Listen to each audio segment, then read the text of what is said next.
ഈ പ്രേക്ഷകർ പറയാൻ ആഗ്രഹിച്ചത് പറഞ്ഞ് കളിക്കുക എന്ന് പറയുന്നത് അതങ്ങനെ എല്ലാവർക്കും കിട്ടുന്നൊരു കഴിവല്ല. ജിൻഡോയ്ക്ക് ആ കഴിവുണ്ട്. ജിൻഡോ ഇന്ന് പറഞ്ഞത് അതാണ്. അതായത് ലാലേട്ടൻ ഇന്ന് കുറച്ച് പേരോട് ചോദിച്ചു, സിജോ വന്നിട്ട് എങ്ങനെയുണ്ട് എന്ന് ചോദിച്ചു. അപ്പോൾ ശ്രീരേഖനോട് ചോദിച്ചപ്പോൾ ശ്രീരേഖ എഴുന്നേറ്റ് ഇന്ന് വലിയ ബിൽഡപ്പൊക്കെ കൊടുത്തു. അതായത് വന്നപ്പോൾ വലിയ കാട്ടുതീയാകുമെന്നൊക്കെ പറഞ്ഞപ്പോൾ തന്നെ ഇവിടെ പകുതി മുക്കാൽ പേരുടെയും ധൈര്യം പോയി. ഇനി ഞങ്ങൾ പേടിച്ച് നിൽക്കുകയാണോ എന്ന രീതിയിലൊക്കെ ശ്രീരേഖ വലിയ വർത്താനമൊക്കെ പറഞ്ഞു. അതുപോലെ തന്നെ 2-3 ആൾക്കാർ അതുപോലെ തന്നെ പറഞ്ഞു. ജാസ്മിനൊക്കെ പറഞ്ഞു. പക്ഷേ ജിൻഡോ എഴുന്നേറ്റെന്ന് പറഞ്ഞു, എനിക്ക് സിജോനെ കാട്ടുതീയായിട്ട് ഒരു തീപ്പെട്ടിക്കൊള്ളി പോലെ പോലും തോന്നിയില്ല എന്ന് ജിൻഡോ മുഖത്തടിച്ചത് എഴുന്നേറ്റെന്ന് പറഞ്ഞു.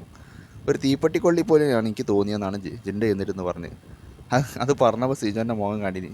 പ്രേക്ഷകർ പറയാൻ ആഗ്രഹിച്ച കാര്യം അതുതന്നെയാണ്. ഒരു തീപ്പെട്ടിക്കൊള്ളി പോലെ, കാട്ടുതീ എന്ന് പറഞ്ഞൊരു തീപ്പെട്ടിക്കൊള്ളിയായി പോയൊരു അവസ്ഥയാണ് സിജോയ്ക്ക് അവിടെ. അത് കറക്റ്റായിട്ട് ജിൻഡോ എഴുന്നേറ്റെന്ന് പറയുകയും ചെയ്തു. അതുപോലെ തന്നെ ജിൻഡോ പറഞ്ഞു, എന്നെ ടാർഗറ്റ് ചെയ്യുന്ന പോലെ എനിക്ക് തോന്നിയെന്നും പറഞ്ഞു.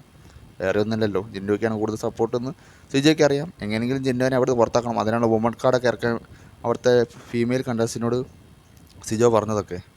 അപ്പോൾ പ്രേക്ഷകർ പറയാൻ ആഗ്രഹിച്ച കാര്യം സിജോയുടെ മുഖത്ത് നോക്കി ജിൻഡോ എന്ന് പറഞ്ഞു.